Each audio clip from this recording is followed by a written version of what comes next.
بینەرانی خۆشەویستی کورسات نیوز سڵاوتان لێبێ بە خۆشحاڵیەوە لەگەڵ هاوکارانم پانۆرامایی ئەم شەوتان پێشکەشەکەین. ئەمڕۆ جارێکی تر یەکێتی نیشتیمانی کوردستان و بزوتنەوەی گۆڕان ڕێککەوتنێکیان واژوو کرد بۆ هاوپەیمانی کوردستانی کە لە هەڵبژاردننی داهاتووی عێراقدا هاوپەیمان بن و لێکتێگەیشتنیان هەبێت، بەڵام هەم یەکێتیەکان و هەم هەڵسوڕاوانی بزوتنەوەی گۆڕانیش ئومێدیان بەو ڕێککەوتنەیە کە گشتگیرتر و ورتر چێتە جومگەکانی حکومڕانی و بەڕێوەبردننی سیاسی لە هەرێمی کوردستان و عێراق بە جۆرێک کە ڕنگدانەوەی هەبێت لەسەر چارەسەرکردنی قەیرانەکان و ڕێگرتن لە گرفت و کێشەکان کە ڕنگدانەوەی بەسەر ژیان و ژیاری خەڵکی هەرێمی کوردستانەوە هەیە. ئەم ڕێککەوتنە تەنها واژوەکەی دڵی خەڵکی کوردستانی خۆش کردووە، بەڵام هێشتا خەڵک چاوەڕوانە کە جێبەجێ بکرێت و وا کاریگەریشی لەسەر خەڵک هەبێت. ئێمەش هەموو ئەو ئومێدانەی خەڵک ئەکەینە پرسیار لە دوو میوانی بەڕێز لە قیادەی هەردوو هێزی هاوپەیمان. هەرێک لا بەڕێزان بەڕێزترا عەبدوڵڵاه هەندامی سەرکردایەتی یەکێتی نیشتیمانی کوردستان. کاکستران زۆر بەخێر بێت. هەروەها بەڕێز دکتۆر هۆشار عومەر عەلی ئەندامی جڤاتی نیشتیمانی بزوتنەوەی گۆڕان. بەڕێز دکتۆر بەخێر بێت. زۆر سوپاسان دەکەم. هاوپەیمانن ئێستاوایە؟ بەڵێ زۆر لە پێش هاوپەیمان لەگەڵ کاکشار بەس ئەو بەڕەسمی ئەعلانتان کرد. زۆر باشە. کاکستران ئەمە ئەمڕۆ ینی دڵدۆنجێکی لەسەر هەبوو لای خەڵک، ئەوەی کە لە کۆمنتەکان ئەوەی لە نووسینەکانت خوێندەوە ئەوە بوو کە چەند جارێکی تر یاخود دوو جاری تریش بە حزوری دوو سەرکردە و جوامێری گەورەی گەلی کورد ئەم ڕێکەوتنەوە ژووکراوە و خەڵک زۆر ئومێدی لەسەر بوو. ئەم جارش ئومێد بەخشە، بەڵام خەڵک هێشتا ئەترسێ دەستی لەسەر دڵێتی جێبەجێ نەکرێت. چەند زەمانەت هەیە بۆ جێبەجێکردنی ئەو ڕێکەوتنەوە باشەکانی چین بۆ خەڵک؟ بەڵێ تا ئەو ڕێوشێنەی کە ترس هەیە من پێم وایە ترس ئیجابیە، ترسێکی ئیجابیە، ینی کەواتە خەڵک ینی خەڵک مەبدەئەکەی پێ قبوڵەکە یەکێتی و گۆڕان پێکەوە لە یەک هاوپەیمانەتیە بۆ ئەم هەڵبژاردنە و وەکو خۆمان حەزی لەکەین بۆ ئایندەش ینی سەر کێشە بۆ هاوپەیمانەتی باشتر لە هەموو ئاستەکانە. تا ئەو ڕادەیە کە خەڵک ینی پێی خۆشە، بەڵام قەڵەخە لەسەری وەکو تۆ باس کرد ئەلەن ڕێکەوتنی کەشکرا و کەچی نەگەیشتە ئاکام. من پێم ئەو ترسا ترسێکی ئیجابیە و ئەو ترسا بێ هەم هاندەر بێ بۆ هەردوو لاکە یەکەم ئیتزامی بەشەکەی خوان لەو ڕێکەوتنە جێبەجێ بکەن، ئیتزامی پێوە بکەن و لە کاتی گفتوگۆ و کەمپینی هەڵبژاردن پێکەوە و لە کاتی ئەو لیژانانەی کە بۆ ئەم ڕێکەوتنە دروست دەبێ هەمیشە ئەو پرسیارش ئەکەن لە خۆیانڵن بۆچی لە مەرحەڵەکانی پێشوە نەماتوانانی تێدا سەرکەوتوە بین. پێم وایە ئەمە خۆی لە خۆیان عاملێکی ئیجابیەوەتە ئەم ترسەش ئەبێ ئێمە بیگۆڕین وەریگەڕین بە شتێکی باش کە بڵێن بە ئەو بەو ڕێشۆنانەدا نەڕۆین کە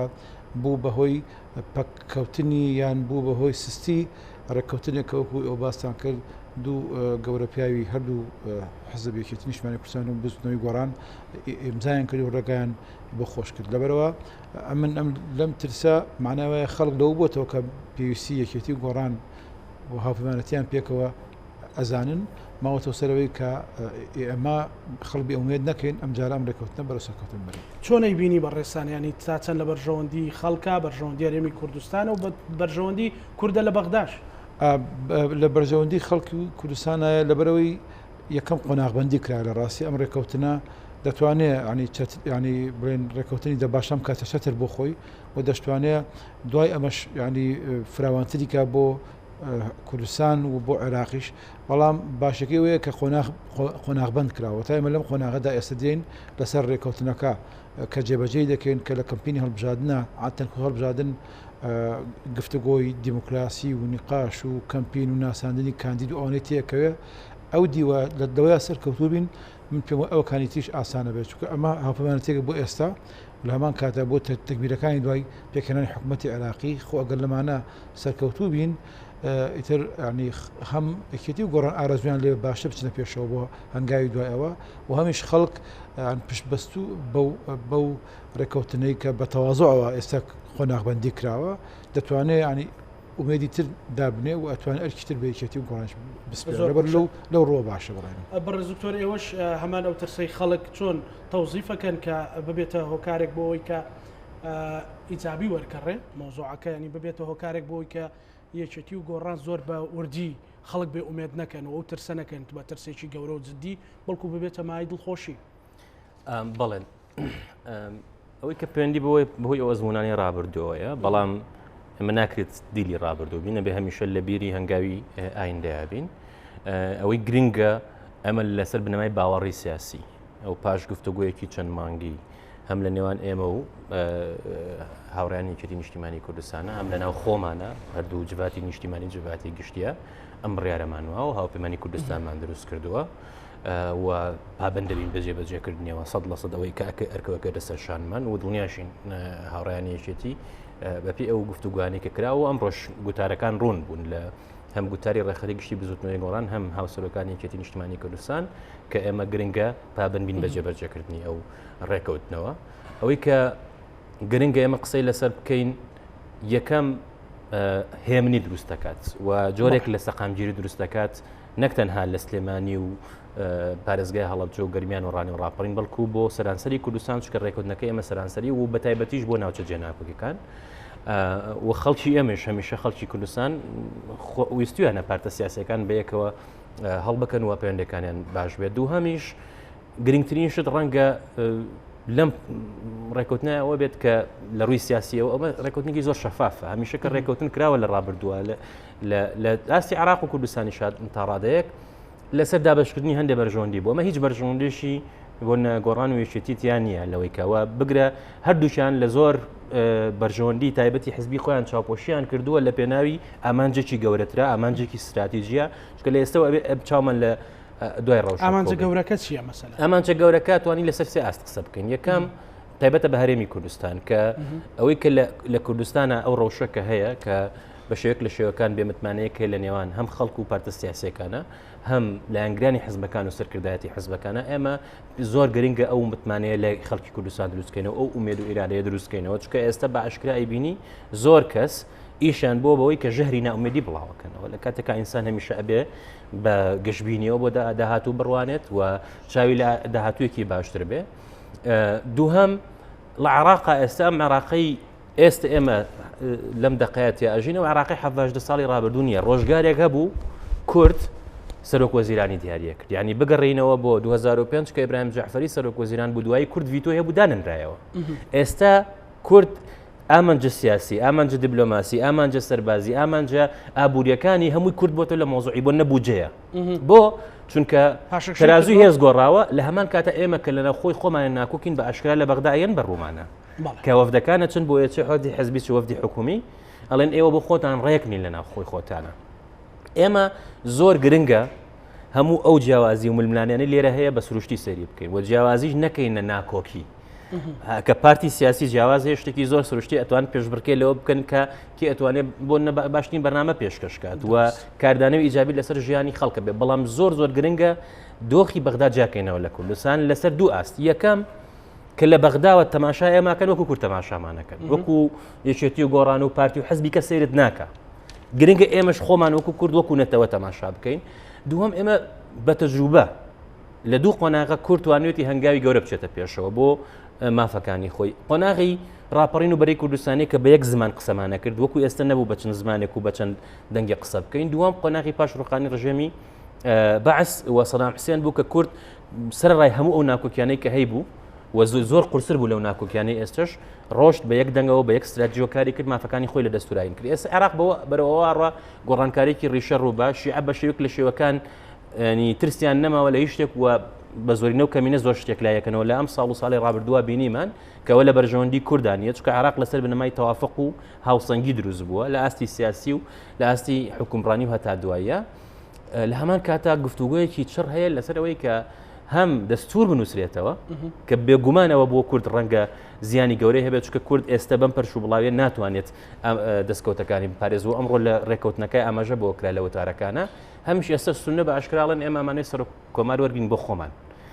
ئەگەر ئەوە ڕوو بە ئەوە دەستپێکیەوە بێ کورد لە عێراق بەراوێز بخرێت چکە دواتر ئەتوانن بۆنە ئەگەر سەرۆکی ئەنجومەنی نوێنەرانیش بدرێ بە کورد و زۆرینەی پەرلەمانتارەکان لایەنەکانی کەن شیعە سونەیە باش سەرۆکی بێ دەسەڵاتە بە یەکەم دووەم لە خۆناقی 4 ساڵ 8 ساڵی داهاتوە ڕەنگە ئەو پۆستەش لێسەرنەوە. بۆیە ئێمە ئەمانەوێ سەرڕای ئەو جیاوازیانەی کە هەیە کە ئەبێ بنەمایەکی باڵێن تەندروستی هەبێ بۆ ململانێ بۆ کارە هاوبەشەکانمان کە هەیە لە هەمان کاتە پێویستە ئێمە بۆ بەغدا کۆمەڵێک خاڵ و استراتیژ هەبێت لەسەری کار بکەین وەکو چۆن ئێستا شیعە ڕای ناکوکانیان ناوماڵی شیعی هەیە ئێمەش ناوماڵێکی کوردی دروستەکەین ئەو کێشە و گرفتانەی هەیە لێرە هەوڵدێن چارەسەرەکەم بەڵام لەگەڵ خۆمان نایبین بۆ ئەو ناوماڵە کوردی دروستە بێ مەسەلەن ئێستا پارتی دیموکراتی کوردستان لە هەڵپەیمانەتیان نییە و یەکگرتووی ئیسلامی کۆمەڵی ئیسلامی لێک تێگەیشتن هەیە هەڵپەیمانەتی نیە ینی ئەمە چۆن دروستە بێت مەسەلەن ئەم ڕۆژ تەکیدی لێکرایەوە کە لە وتەکانی بەڕێز هاوسەرۆک مەسەلەن کاک بافڵ باسیەوەی کرد کە ئەمە دژی هیچ حزبێک نییە ینی ئەمە چۆن دروستە بێم تێگەیشتنە ئەم متمانەیە ئەنیشتان قسێکی هەیە لێ شێتی ئەوەیە جارێک و دوو جار و سێ جار هەمانش دووبارەکەیتەوە چاوەڕێ ئەنجامێکی جیاوازکەی ئەم پەرش و بڵاوی کورد کە بەجیا لەگەڵ بەغدا تەعاملکە تاقی کراوەتەوە ئەوە 18 ساڵ ئێمە تاقیەکەینەوە تا ئەم دەخە خاوەنی استراتیژیکی هاوبەشی نیشتیمانی نەبوون بۆ بەغدا پێویستە بیگۆڕین ئێمە لەگەڵ یەکێتی نیشتیمانی کوردستان ئەم ڕێکەوتنە هەنگاوێکی عملیە بە ئاراستەی ئەو گۆڕانکاریە بە ئاراستەی ئەوەی کە ئەو ناوماڵی کوردیە دروست ببێ وەکو تۆ تو یەکگرتوو کۆمەڵی دادگەریشی تایە و لە هەمان کاتە ئێمە لە ساڵنووی ڕابردووە بینیمان سەرڕای ئەو ملمانەی کە هەندێک پەرلەمانتار هەربوون زۆر دژی حکوومەتی هەرێم و لایەنەکانی کەش قسەیانە کرد دژی گۆڕانیش قسەیانە کرد بەڵام دوجار کە هاتە سەر یاسای بووجە یاسای دادگای فیدراڵی هەموو وەکو یەک دەنگیاننا یعنی ئێمە هەرچی بکەین چەند جیاواز بین چەند دژایەتەکان ببینە بەغدا دواتر کەیەتە سەر بڕیار پێویستە یەک هەڵوێستمانە بێ بۆ چونکە ئەو وەکو کورد تەماشاتەکە کاتی ئەوەیە ئێمەش ئەوە بکەین ئەو ناوماڵی کوردیە کە دروست ببێت کە ئێمە استراتژیکی هاوبەشمان هەبێت کۆمەڵی خاڵ هەبێت ئاسایشی نەتەوەی ئێمە بۆ منە بەرژۆنێن نەتوەکانی ئێمە چین چۆن بیان پارێزین بەڵام لە هەمان کاتە ئێمە ئەمە ئەوکو کاکسترانتی دەستپێکە بۆ ئەوی لێرەش دەستێک بە کاروبارەکان نابێنین لێرەش متمانە بۆ خەڵک بگەڕێنەوە گۆڕانکارێکی وا بکەین کە خەڵک متمانەی بۆ سیاست و بۆ سندوقەکانی دەنگدان بۆ بگەڕێتەوە زۆر باشە دکتۆر بەڕێز کاکستران ینی ئەمە لە ماوەی ڕابردوویانی لە 2009 حساب کە لە بە تایبەتی ئەم ناسەقامگیری و ئەو ناکۆچینەوە ئەم زوتنەوەی گۆڕانی وچێتی نیشتیمانی کوردستان لە سلێمانی و هەڵەبجە و ڕاپەڕین و گەرمیان ئالۆزیەکی دروست کرد بوو تا کاریگەری لەسەر خزمەتگوزاری هەیە لەسەر ژیانی خەڵکێ و کاریگەری لەسەر کۆی جونگەکانی سیاست حکومڕانی لە هەرێمی کوردستان دروست کرد بوو تا چەند هۆکارێکە بێ بۆ مشت و ماڵکردنەوەی حکومڕانی و خزمەتکردنی خەڵک لەو دەڤەرانە لانی کەم زانیی کارزانە ینی ئێستا سەری خەسڵاتەکانی ئێستای وەزی سیاسی کوردستان بکەین مەسەن بۆ نمونە یەکێتی گۆڕان هەرگیان ئەمڕۆ بەشدان لە حکومەت و هەرگیان تەحەفوزیان لەسەر شێوەی بەڕێوەبردن و ئەو کێشانەی کە لە کوردستانە بە شێوەی گشتی هەیە کە ینی بەنەرم ئەڕوا بڕێەوە بەڵام وازحەکە خلاف و وجازای جاجیا هەیە ئەمە خاڵێکی هاوبەشە کەوا کات ئەم دوو هێزە کە ئەگەرچی لە حکومەش بن بەڵام شەحنەی ئەوەی کە ملاحەزەیان لەسەر ئەدای بەڕێوەبردنی وڵات هەبێ ئەم شەحنەیە هەیەە و ئەو ماویشە خاڵی دووەم ئەوەیە کە ئەم ڕێکەوتنێک نییە مەسەن بۆ لەسە حسابی گۆڕان بێ یا لەسە حسابی یەکێتی بێ ئەنی ئەمە شکلی ئەم انتخاباتەی وا ئەتۆتە پێشەوە لە عێراق قانونەکە خۆشی وایە کە مەسەن یەکێتی گۆڕان لەسە حسابی یەکتری کاندید ناکەن مەسەن بڵێن دژ یەکتری شەڕ ناکرد کاندید دەکەن حتا بۆ دوو هێزەی کە ئێمە دەڵین تەفاهماتێکمان هەیە لەگەڵیانە ئەمە مۆزوعێکی زۆر گرنگەوە تا ئەمی یەکبوونا و ئەم بڵێن هاوپەیمانەتیە لەسە حسابی پرۆسی دیموکراسی نابێ و کاتی خۆیەتی لە کوردستانیش تاقی بکەینەوە کە ئەشێ جیاوازی هەبێ ئەشێ یاریکی دیموکراسی جوان بکەین ئەشێ یاریکی انتخابی خۆشش بکەین زەماوەندێکی انتخابی خۆش بکەین بەبێ ئەوەی هەمیشە یەکسان بێ بە گرژی و هەمیشە یەکسان بێ بە ئەوەی خەڵک گوێی لە دەنگی نەشاز و زمانی زبر بێ لە مخاتەبەی ئەعلامیە ئەمە دیوێکی باشە یەکێتی و گۆڕان پێکەوە دەتوان حتا لە پرۆسی انتخابات کە مادام ئەمە هەر بۆ ناوچەی خۆڵەمەشێر دوولانەیە کە نفوزی ناوچەی نفوزی هەردوولایە بەڵکو حتا لە ئاستی کوردستانیشە ڕەنگە هێزەکانی دیکەشان بدەن کە ئەم جارە حملەی انتخابی خۆیان وە بن بڕێوە باسی شاباشی خۆیان بکەن بەبێ ئەوەی تعلیق لە کەسێکی تر بدەن یاخود ینی زمانێکی زبر بەرامبەر یەکتری بەکاربێن ئەمە ڕەنگە تاقیکردنەوەی بوو یەکێتی گۆڕانیش کە تێ من پێوە سەرکەوتۆ بنتەیە کە سەرکەوتوو بنتایە بەشێک لە ئەو مەکاسبانەی کە یەکێتی گۆڕان تا ئێستا بۆ پرۆسی سیاسی کوردستان بەدیوان هێنا بەوەی کە کاتی خۆی پێکەوە بوون بەوەی کە بە بوونی ئۆپۆزیسیۆنیش بە جۆرە لە جۆرەکان گەشە بە پرۆسی دیموکراسی کوردستان دراوە ئیتر یەکێتی و گۆڕانش نمونەیش کەش تەقدیمەکەن کەویش ئەتوان پێکەوە بن خلافیشان ناکۆکیشان هەبێ شتێک جیاوازش بن بەڵام ینی جمهورەکەشیان جمهورێک بێ کە ینی ئەم جیاوازە بینێ بە نەرمی بەبێ ئەوەی گرژی و ئاڵۆزی تێکەوێت ئەمە پرۆسەیەکە من پێم وایە ئەگەر گۆڕان و یەکێتی بتوان سەری خەن خزمەتێکی تازە بۆ پرۆسی سیاسی کوردستان و فەرەنگی سیاسی لە کوردستان تەقدیمەکەن ئەمە دیوێکی تری ڕاستێکی کە پەیوەندی بە دیوەکەی عێراقەوەی وەکو کاک دکتۆر ئیشارەتی پێدا کە ئێمە پێویستەکە یەک بین لە انتخاباتەکانە زۆر جار ڕوویداوە کە خەریکە کتلەی کوردی بە جۆرێک لە جۆرەکان ئەو کاتێک کە پێکەوە بوونی ئەو کاتێ بوون کتەلی کوردستانیش نزیکە بووە لە یعنی یەکەمی عێراق کە شیعەکانە بەڵام شیعەکانش خۆیتە پرد بوون ئێستاکە یعنی ئەمان توانی ئەگەر یەکەم نەبین دووەمە بین باشە بۆچی وانین لەبەرەوەی ینی بەجیاوازیەوە ئەڕۆین ناو ئەم انتخاباتەوە ئەگەر ئێمە ئەم تەحالفە بێتە ئەساسێک جادی قەت لەو شتە بدەین ڕەنگە بڵێم بۆ نایەکی لە شتەکانی ڕێکوتنامەکەی پێشوچی بوو کە خەڵک ئەوێت ئەمە ڕێکوتنەکە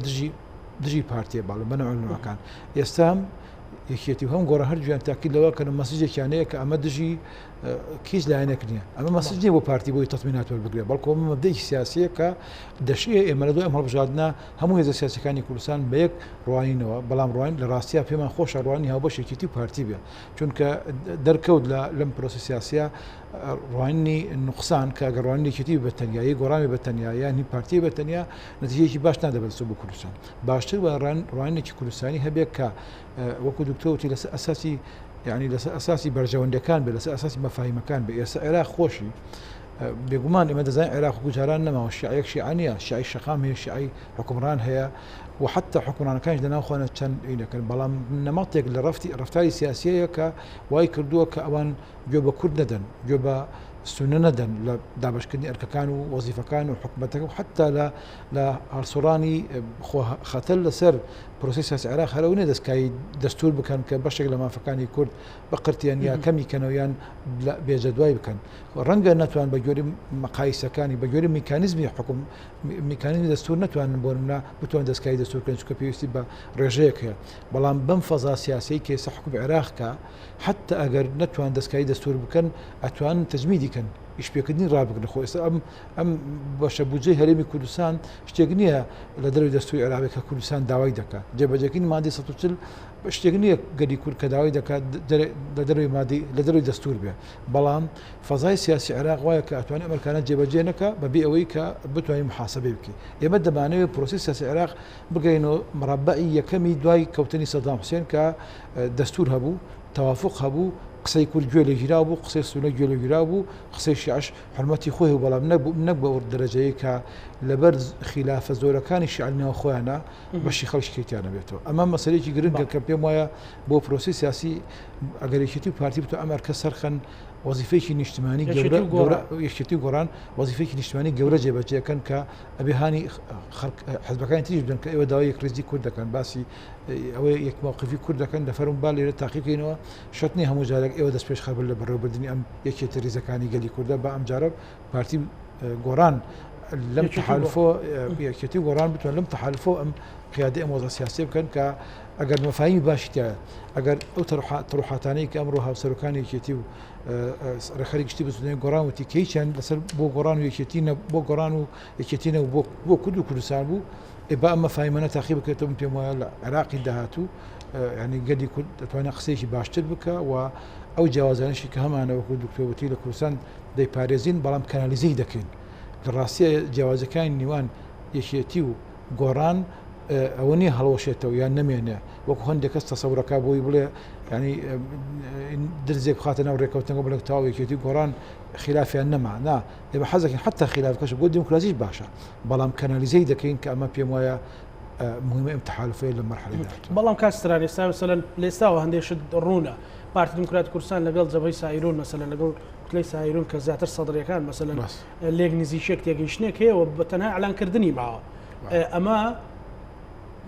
یەکێتی و گۆڕان و هاوپەیمانی کوردستانی پەلچێشەکە بۆ ڕێکەوتنیان ئەوانیش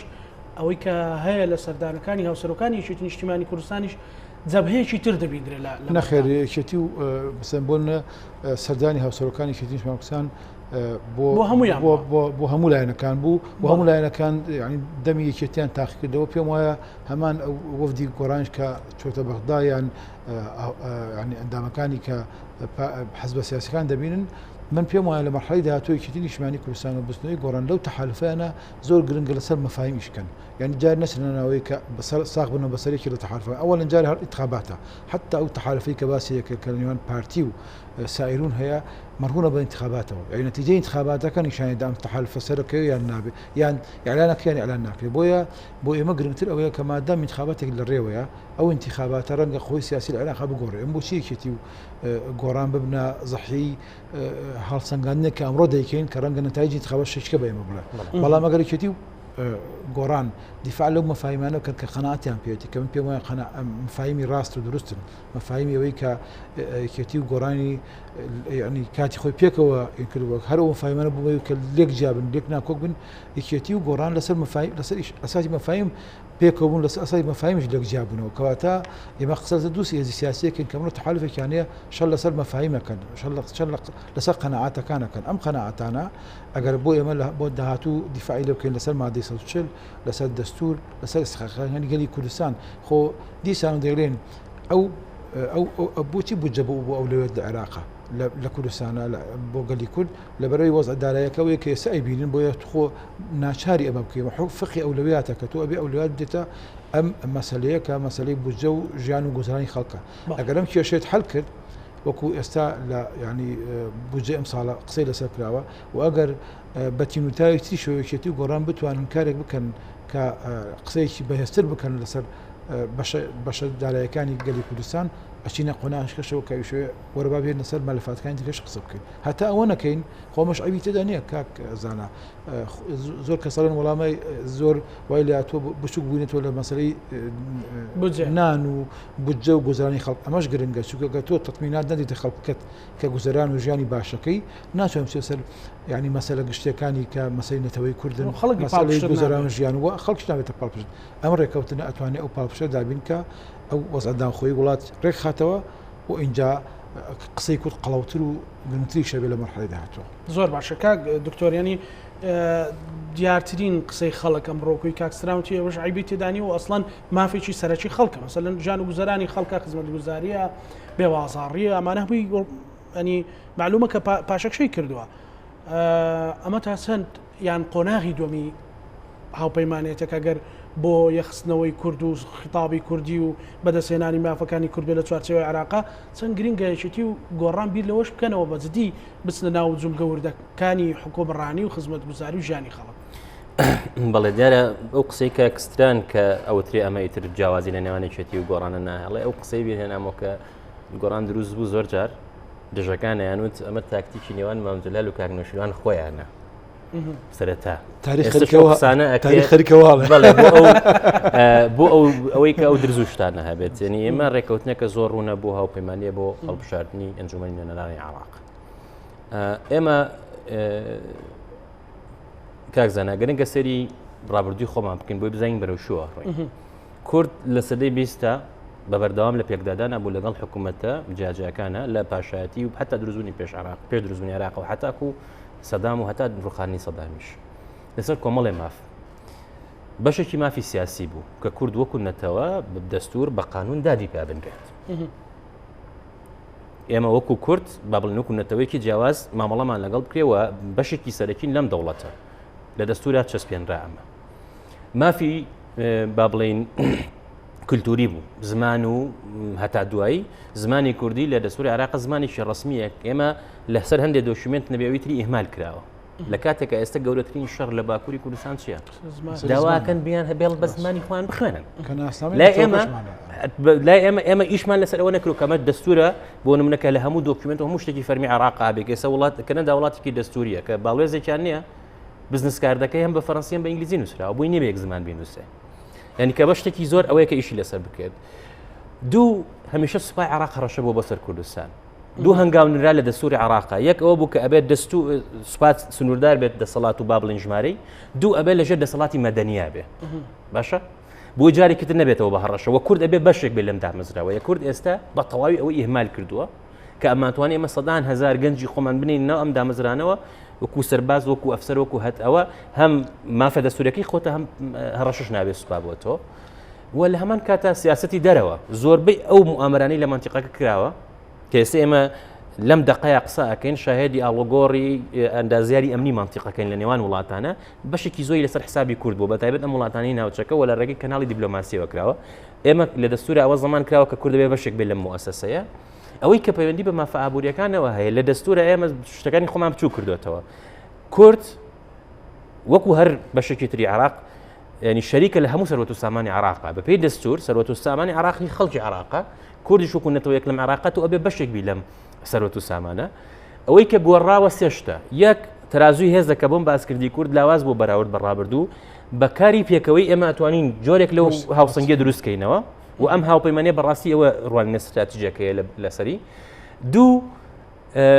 ئەو کەم کوڕانی لەناو خۆمانە هەیە و ئەوان ئەزانن خەڵکی ئێمە ناڕازین لێرە زۆرجار ئەیەنەوە بە چاومانە و ئێستا حزب عراقیەکان وەکو جاران نیە ئێستا ستافی کوردیان هەیە هەندێکیان کەناڵی کوردیان هەیە کە پیان ئەڵێن ڕۆژانە لە کوردستانە چی ئەگوزاری ئەگەر جاران لە بە شێوەیەکی ناڕاستە خۆبیان بیستایە وسی هەمیش پرسی نەوتە کە تا ئەم دقەیەک لای نەکراوەتەوە بۆ هەتا ئێستا یاساینەوە و غاز لە عراقان نییە و ئەوەشی لە کوردستانە هەیە بە شێک لە شێوەکان نەک بۆ پارتە سیاسەکان بۆ پەرلەمانتاری شەفافنیەوە شتێکم بە ڕاشکاوانە ئەیڵین وەزیری دارایی لە پەرلەمانە وتی ئەو سیاست نێوتە فەشەلی هێناوە کە لە کوردستانە پێڕاو کراوە ئەم پرسانە بە کۆ چ سیاسی بێت چ کللتوری بێت چ ئابووری بێت پێویستی بە چارەسەرێکەیە ئەمەش بە هەموو یەکرێ بە یەک لایەن ناکرێت ئەگەر ئێمە بە یەکەوە بتوانین ئەو هەنگاوە بنین و لەم هاوپەیمانیە سەرکەوتوبین لە بجێبەجێکردنی متمانەی خەڵک بگەڕینەوە بۆ پرۆسەیە من پێم وایە بە ئاسانی مافە ئابووریەکان لە ناوێنە بوجە ئەتوانین زەمان بکەین کە گوێمان لێ ناگرن کە جێبەجێ ناکەن بەشێکی ئەوەی کە ئێمە لاوازین بەشێکی ئەمە بووە بە مادەیەک بەدەست شیعە خۆیانەوە کەم و کوڕەکانی ناوخۆیان ئێنەوە بەسەر کووردا ینی ئەڵێنەوە بودجەی کوردستان بودجەی عراق چێ بۆ کوردستان بۆیە وەزعی بەسڕە وایە بۆیە وەزعی بەغدا وایە لە کاتێکە یەک وەزارەتی ئەوان بودجەی بەقەد هەموو هەرێمی کوردستانە بوون وەزارەت هەیە 11 تریلیۆن دینار بودجەیەتی لە ساڵەکە کەس نازانێت چی لێ ئەیخەنە سەر هەرێمی کوردستان تاوانەکە وە باجەکە ئێرە لەبەرەوە مەوزوعی بودجە و موچە زۆر گرنگە بەڵام گرنگە بیرمان نەچی ئەم پرسێکی سیاسیشە ئەم قۆناغی ئێمە تیا ئەژین شەڕەکان شەڕی ئابوورین یعنی لە نێوان چین و ئەمریکا لە ئاسی عالەما شەڕی ئابووریە لە منتیقەکە ئەیبینین بۆ نمونە کە وڵاتانی کەندا و بۆ ماوەیەک پەلاماری قەتەریان هێرشیان نەکردە سەری لە ڕووی ئابووری و ئابلۆقەیان نا باشە و من بۆ خۆم لە خەڵکی عراق لە دیبلۆماتی عراقیم بیستووە لە بەرپرسی عراقیم بیستووە کە لەگەڵیان دانیشتین ئەڵێ سەردەمی ئەوە نەماوە ئێمە بین بە چەک و بە تۆپ لە کوردستان بین لە ڕووی ئابووریەوە ئەتوانین بیخنکێنین هەموو جومگەکانی تری فەشەل هێنێ رووسیەکان لە ئارامکۆ بەڵێ لەبەرەوە ئەمە شتێکی بۆ زۆر بە بەرنامە بەداڕێژراوە ئێمە ئەبێت لە خەمی چارەسەرێکی ڕیشەی یابین لە پاڵ ئەو کەم کوڕیانی کە هەیە کە ئەبێت چارەسەریان بکەین لە کوردستانە ئەبێت لە بەغدا شەو بڵین بە یەک دەنگ قسە بکەین چکە بە یەک دەنگ قسە بکەین لەمە تەجروبە پێمانەڵێت توانین سەرکەوتوو بین ئەوەی کە هەماو پرسیاری لە کاکستەران کرد مەسەلەن ئەوەی کە دیارە جەبهەی سەدری یاساینون لە پارتی دیموکراتی کوردستان نزیکێکەیە ئەمە نابێتە گرفتێک بۆ خیتابی کوردی و کوردیەک دەنگ بێ مەسەلەن ئەمە 2000 ڕەنگەوانیش جێندای خۆیان هەبێ بێگومان بەڵام ئەنجامی هەڵبژاردنەکە یەکەم ئەوە دیاریەکە دووهەمیش ئەم هاوپەیمانیە ڕێکوتنەکە و خۆی جێبەجێ بکرێت هێزێکی زۆر گەورە بێت لە عراق و لە هاوکێشەکانە لە وڵاتانی دراوسەیە و ئەوروپا و ئەمریکاش بن بۆ خۆم لە ژووری پەیوەندی دیپلۆماسیەکان مەکۆڕەخەری ژووری پەیوەندی دیپلۆماسیەکان وڵاتانی دراوسێن ڕێکوتنیان پێخۆشە و پشتیوانن و ئەوروپا و ئەمریکاش پێشتر بە بەردەوامی ئێمە لەم بەرنامەی تۆش باسی گفتوگۆمان کردووە کە داوایان کردو کورد هەوڵ بە لە بەغدایە کریز بێت چکە ئەگەر کورد بەهێز بێت لە بەغدا بۆ ئەوانیش باشە و لەو بڕیارەی کە دەرچوو ئەمریکەکان ئەبێ لە عراق بڕۆن کورد هەمووی بەیەکەوە نەڕۆشت ئەوە ئەنگاوێکی گرنگ بوو بۆ نمونە بۆ ئەوروپا و ئەمریکا چکەوانیش بەرژەوەندیان هەیە و پێیان وایە بەهێزی کورد لە بەغدا ئەتوانێت بەشێک بێت لە پاراستنی بەرژەوەندەکانی ئەوان ینی ئەمە شتێک نییە تەنها لە ڕووی ناوخۆیەوە ئێمە هەنگاومان بۆ نابێ بەڵکو لەو گفتوگوانش هەبووە لە ڕووی دیپلۆماسیەوە هەنگاومان بۆ ناوە هەمویان پێشوازیان لێ کردووە هەمویان پشتیوانن ئەکوێتە سەرەوەی ئێمە لە کردەوەیە جێبەجێکەین زۆر باشە بەڕێز کاکستران مەسەلەن وەکو بەڕێزت لە یەکێک لە قسەکان تاوتە دێشێتی و گۆڕان هەردووشان لە حکوومەت بەشدار ینی ئەم بەشداریە لە حکوومەت چۆن ئەو هاوپەیمانیەتە شۆڕەکاتەوە بۆ پشتیوانی هەردوو تیمەکە بۆ کاری باشتر بۆ بەهێزتر بۆ هەماهەنگی زیاتر وەختی ئێستا بۆ زیر و مەسەلە مدیر عامەکان لێک دەن حکوومەتێکی لێ پێک دێت زانە مەسەن بە نمونێکی بچوک بێن لە ڕێکوتنەکانی یەکێتی و گۆڕان لە مرحلەی ینی پێشوە کاتی کەیەتی گۆڕان سای 2016 ڕێکوتنی دەباشانیان کرد ژمارەی کورسەکانی یەکێتی و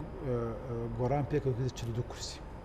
هی پارتیەکە لە 38 کورسی ئەگەر قسە معادلەی دیموکراسی بکەین قسەمان لەسەر نیە قسە لەسەر دژنیە قسە لەسەر نیە بە 42 کورسیەوە سنس بینم چی زیینی وەرتێ بگری پارتی دەکەی لە پرۆسە سیاسی کوردستان باش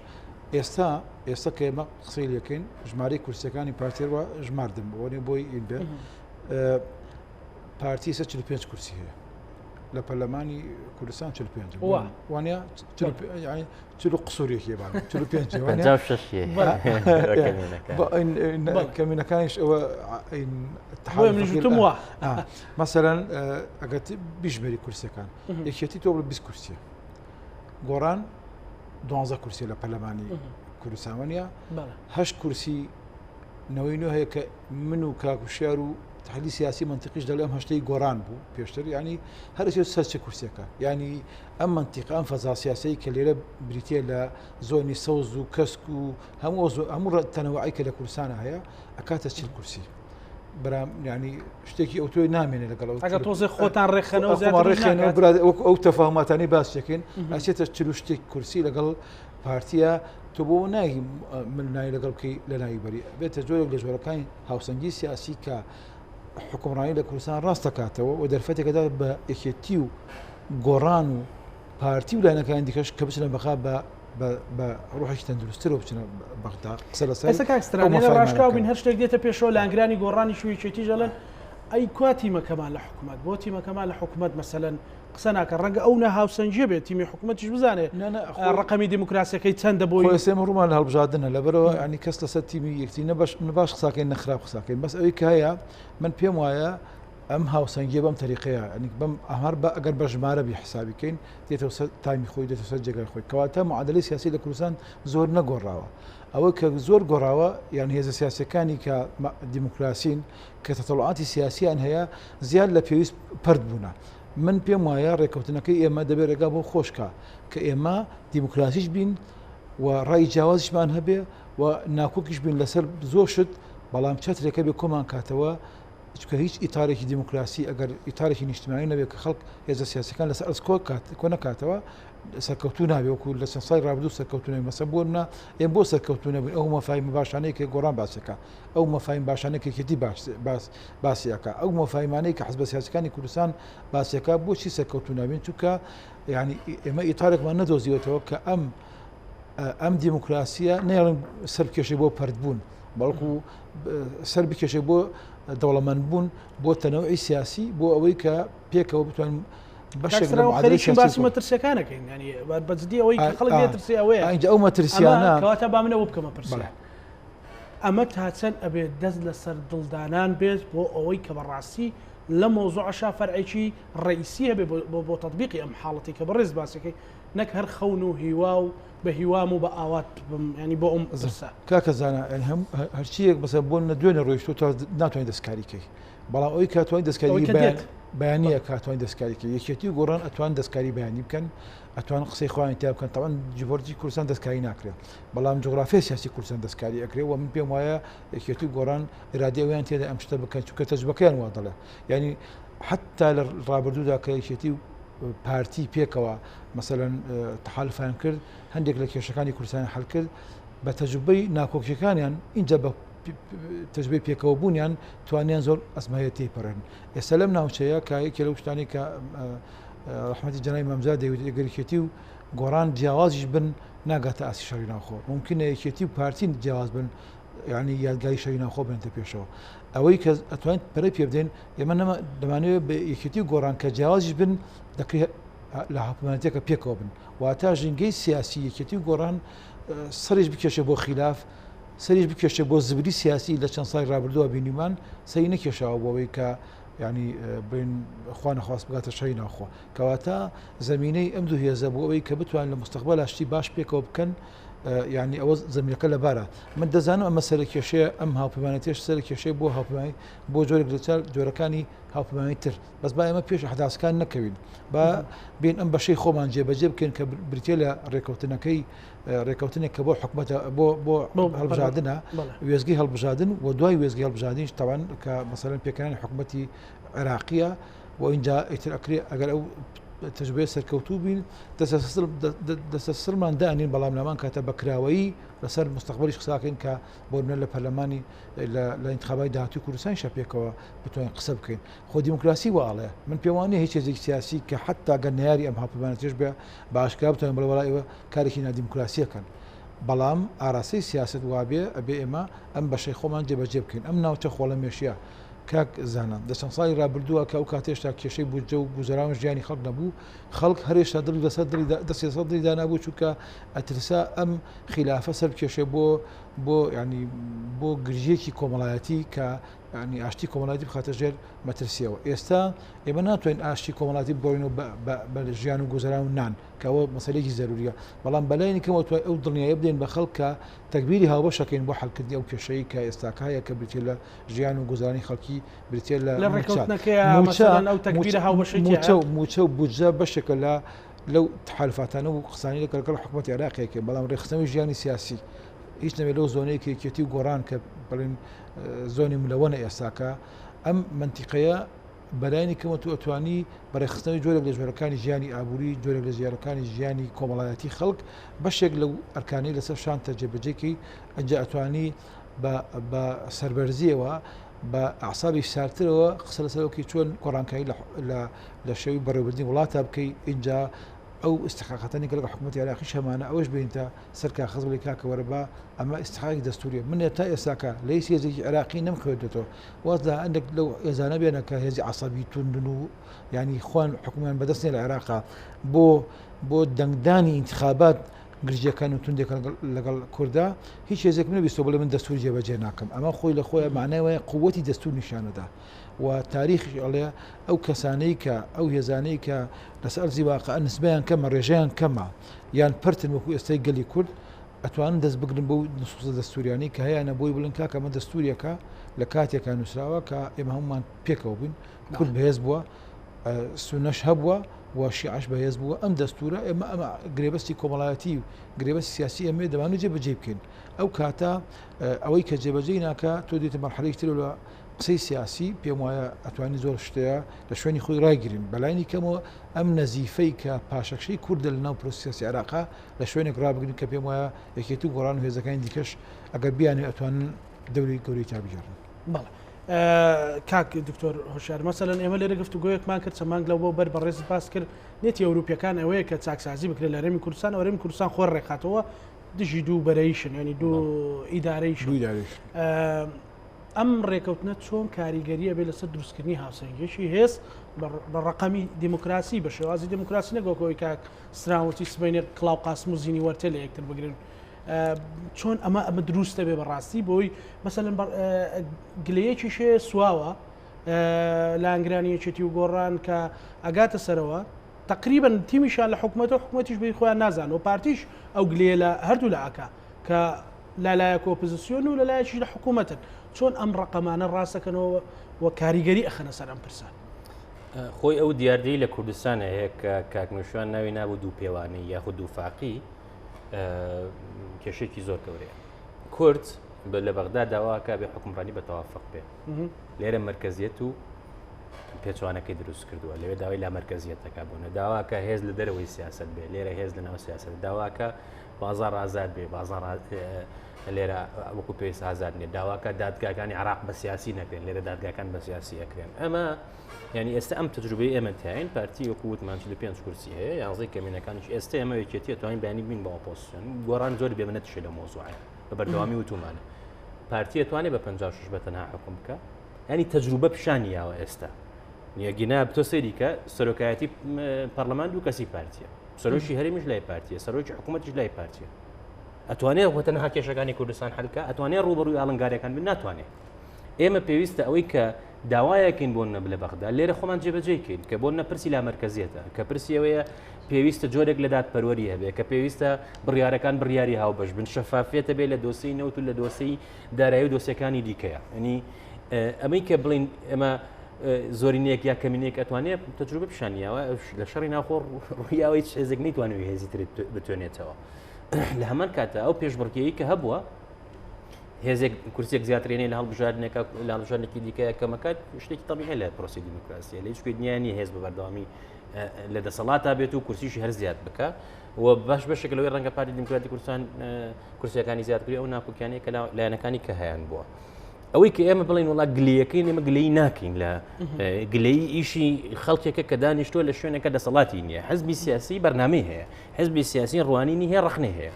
ئێمە کە شتێک ئەڵین لەسەر حکوومەت و ئەممان زۆر بەڕوونی بە پارتی دیموکراتی کوردستان و تۆ لە ئەسەر ئاستی حزبی لە ئەسەر ئاستی حکومی و پەرلەمانیش ئێمە ڕێکەوتنێکمان هەیە ئەم ڕێکەوتنە ئەڵێ بۆ بەغدا پێویستە چ بکەین بۆ ناوچە جەناوەکانە بۆ مۆزوعی بودجەیە بۆ مۆزوعی سیاسی لەگەڵ بەغدایە بۆ پەرلەمانی کوردستان پێویستە پەرلەمانێکی کارا بێ ئێمە ڕێکەوتنمان کرۆ بەس خۆ پەرلەمانتار ناچ بێ دەک بێ پەرلەمانتار وەزیفەی ئەوەی نوێنەری خەڵک بێ پەرلەمانتار وەزیفەی ئەوەی لە حکوومەت بپرسێتەوە کە گەندەڵیەک هەیە بیخاتە ڕوو کە دۆسەیەک هەیە ئاشکرای بکە باسی ئەومان کرۆ پێویستە بەرەو حکومڕانێکی باشتر و حکومڕانێکی چاک بڕوین مانای وایە حکومڕانی لە ڕابردووە باش نەبووە ئەوەی کە ئێمە ئێڵێن شتێکە کە پێویستە بۆ ڕێکەوتن و پارتی دیموکراتی کوردستان و ڕێکەوتنەوەکو پێویست جێبەجێ ناکات لەسەر هەموو ئاستەکانە لەسەر ئاستی پەرلەمانە حکوومەتە بەغدایە نوێنەرایەتەکانی دەرەوەیە ئەمانە هەموو دۆسی گرنگن ئێمە وتومانە ڕێز لەو ڕێکەوتنە بگرن ڕێز لە بەرنامەی حکوومەت بگرن واز لەو ناکۆکیانی ڕابردوو بێنن ئەگینا بڵین ئێمە دانیشین گلەیەکەین ئێمە گلەیی ناکەین ئەوەی کە هەیە زۆر ڕوونە کەموکوڕی لە بەرنامەکانە هەیە و بە ئاشکراش ئێمە وتومانە شتێکمان نییە بۆ شاردنەوە ئەوانە ئەوەی کە گرنگە لە کوردستان هاوسەنگی هێزە بێت ئەوە شتێکە هەمومان کاری بۆکەین و ئەمەش دەستپێکێک کە ئەتوانین ئەگەر لەم هەنگاوایە سەرکەوتوو بین بەکردەوە متمانی نێوان یەکتری بگەڕێنەوە لە هەمان کاتەمانی خەڵگەڕێنەوە دروست بێت مەسەلەن بۆ ئایندا پێویستە هەبێت چونکە ئەو ناوسەنگی وای کردووە کە گرژیکان زیاتر بێ ئاشتی کۆمەڵاتی بە بەردەوامی لە مەترسیایە تاکڕەوی لە بڕیارەکانە دروستە بێت دوای خەڵک هەمووی باجێ بۆ ئێستا گەیشت لەو پرسە گەورانە هەیە پرسی پەکەکە و هاتنی تورکیا و شەڕە بەی شوێک لەگەڵ ئەو شەڕیان نین و هەر بڕیارێک لەو چوارچێوەیە بدرێ ئەگەر پەرلەمان دامەزراوەی بڕیار دەرێت یا گفتوگۆ نەکرێ ئەگەر حکوومەت تیا گفتوگۆ نەکرێ ئەگەر وەزارەتی پێشمەرگە بڕیاری نەبێ بە پرسیاتی هەڵناگرین چکە هەمیشە بەپێی یاسای هەرێمی سەرۆکاتی هەرێمی کوردستان بەپێی قانونەکانی کوردستان هێزی پێشمەرگە جوڵاندنی شەڕی بە پەرلەمانی کوردستان بیکات ناکرێت لە دەرەوەی کوردستان تۆ بڕیاری داوە هەنگاوێک بنەی دوای بتوێ خەڵکی تر بەرپرسیارەتەکەی هەڵبگرێ وەکو بینیمان بۆ هێز چوو بۆ کۆبانێ لە پەرلەمانی کوردستانەوە ڕۆشتووە بە تەنها یەک کەس نەیتوانێت یەک هێزی سیاسی نەیتوانیوە بڕیار بات من بۆ خۆم پێم وایە ئەمانە بەشێکن لە شتە بچووکەکان ئەوەی کە هەیە شتی زۆر گەورە ئێستا لە عێراق و لە ناوچەکە شاڕوەدا کورد کاکزانە سیاسەتی بۆقی ناو چاڵی هەیە تەماشای بەس ئەو ڕووناکی سەرۆی خۆی ئەبینێت دەوروبەرەکەی نابینێت تۆ پێت خۆش بێ و پێت ناخۆش بێ ئەو گۆڕانکارێ گەورانی لە جیهانە هەن لە ناوچەکەی هەن کاریگەریان لەسەر تۆ هەیە یعنی ئێمە زۆر جارکەیەتە سەر شتەکان بێمنێت بەرامبەر بە ئەوروپا و ئەمریکا و شەڕەقۆش لەگەڵ ئەمریکا کرێ رووسیا ناتوانێەوە بکە ینی رووسیا بۆ هەموو ملمانیەوە لەو ڕۆژانە کە بایدن و پوتین کۆبوونەوە پوتن ئەڵێ هیوادارین ئەمە دەستپێک بێ و هەمیشە دانیشتن باشە ئێمە هەندێکی لەمانە هاتوون شەڕەقۆش لەگەڵ ئەمریکایەکەن لە کاتێکە ئەوروپا ئەمریکا نەبێ ئەمە ناتوانین خۆمان بپارێزن ئەمە شتێکی زۆر ڕوونە هەموو چیرۆکی ئێمە ڕەبتە بە دامی ئەوان بەڵێ ینی و ئەمەش ئێستا ئەوان لەسەر ئاستی سیاسی لەسەر ئاستی ئابووری سیاسەکە تاان بۆ ئەوەی کە کورد یەک ڕیز و پێکەوە کار بکە لەسەر ئاستی ئابووری بۆ گۆڕانکاری و چاکسازی لەسەر ئاستی ئازادە سیاسەکان دەیان کۆبوونەوە دەیان بەیان نەموو ڕوانیان هەبووە لەسەر ئەم دۆسیانی کە هەیە لە کوردستانە و لەسەر ئاستی هێزیش کە هێزی پێشمەرگە بکرێ بە هێزێکی نیشتیمانی لەو ڕۆژانە ئەمە کۆبوونەوەیەکمان هەبوو لەگەڵ وەفدێکی دیبلۆماسی ئەڵێ دنیایەک چەک و پێداویستی شەڕ حازرە بۆ پێشمەرگە لە کۆیتە چاوەڕێین هێزەکانیان خەنەوە ئەو هێزانەیە خەن یارمەتیدانی نەیخەن چاوەڕێ ئەوە بن ئێمە لە ڕووی دارایی هێز و چەک و پێداویستی و پشتیوانیتان بکەین یعنی کورد ناتوانێت بەو شێوەی ڕابردوو حکومڕانی بکات پێویستە بە شێوەیەکی نوێ بە دیدگایەکی نوێ بە سیاسەتێکی شەفاف لەسەر بنەمای با بڵێن پرینسیپەکانی دیموکراسی ئێمە هەنگاو بنین بەرەو ئایچکە ئەگەر لەم گۆڕانکاریانە ئێمە ئامادە نەبین لەگەڵ گۆڕانکاریەکانە بڕۆین و خۆمان پێش ڕووداوەکان نەکەوین دواتر ئەو لایەنانەی پێش ڕووداوەکان ناکەون باجەکە دن ئێمە دەستپێکێکی گرنگمان دەستپێ کردووە لایەنە سیاسەکانی دیکەشی وادارین هەمان ڕوانی نابێت اینجا ئەم شتی ئێمە کراوە بە دیاردێکی زۆر سێڕێکەوتنی نێوان ئێمە و یەکێتی نیشتمانی کوردستان لە عێراق ئێستا چل هاوپەیمانی هەیە کاکزانم بەڕەسمی ڕاگەێنراوە یعنی ئەمە شتێکە لە هەموو عێراق کراوە لە هەرێمی کوردستان لە جیاتی ئەوەی ئەو لایەنانەی کە ئەگەر ڕەخنەشیان هەبێ ئەبوو خۆیان یەک بەڕەسمی پێشوازی بکەن دوو هەوڵان باە بەشێک بن لەو ڕوانین استراتیژی هاوبەشە دواسەرنجی خۆتم پێ بڵێ بەڕێز دواسەرنجی من ئەوەیە ئێمە هەنگاوێکی ئیجابیمان ناوە ئەمڕۆ بە ڕسمی کە ڕێکەوتنەکە ئیمزا کرا و دیارە لە یەکی پێنجیشەوە لە کۆمیسیۆن پێشکەش کراوە لای گۆڕان ئەوەی کە ئیلتیزاماتە لەسەر ئێمە جێبەجێیەکەین لە هەموو ئاستەکانە چکەوە بڕیارێکە لە باوەڕی سیاسیمانەوەی وەکو سەرەتاوتم ئەو چاوەڕوانشمانی هەواڵانی یەکێتیش هەمان هەنگاو بنین و من بۆ خۆم گەشتبینم کە ئەتوانین پێکەوە هەنگاوی وا بنین کە متمانی خەڵک بۆ پرۆسی سیاسی بگەڕێنینەوە خزمەتێکی خەڵک بکەین کە پشوویەک با لەو ناڕەحەتیانی کە ئەمڕۆ تواتەیە بەڕێ بەڕستکاکستران دو سەرنجت بە کورتی دو سەرنجمەوە کە ئێمە لە حکوومەتیش بەشدارین تا ڕادەی کە تیمی ئێمە چێتە بەغدانی بڵێن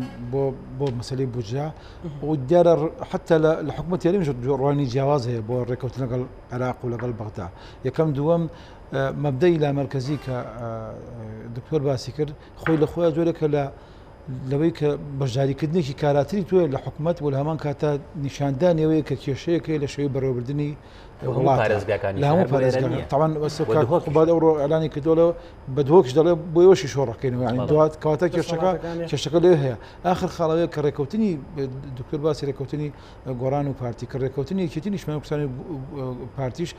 دوو ڕێکەوتنە ڕێکەوتنێکی سیاسیە کە ئەموو ئەو مفاهیمانی تێدایە کە ئێمە زۆر بە خای ڕاتە پێشەوە بەس ئێمە پێداگیرێکی نەسەوی جێبەجێ بکرێ یەکەم دووەم لە ڕاستیە لەو حکوومەتەیەکێتی مدعامێکی بەزیاد شێوە نەکرێتە بەعکسەوە ڕەنگەیەکێتی زۆر پۆستی خۆی بە تاسە پڕی نەکرێت کەواتە مەوزوعەکە وە نییە کە ئێمە لە ناو حکوومەتین و لە دەرێ حکوومەتیشین نە